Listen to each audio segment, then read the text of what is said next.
How to completely uninstall CapCut from your PC. Whether you are switching to a new editor or just freeing up some space, let's get right into it. Before uninstalling, make sure CapCut is fully closed.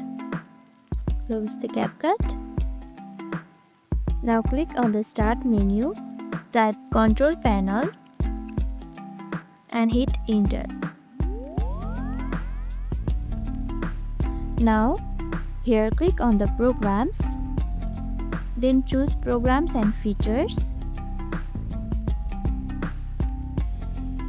Scroll through the list of installed programs until you find CapCut. You can see CapCut right here. Click on CapCut. You'll be getting this. Click on OK.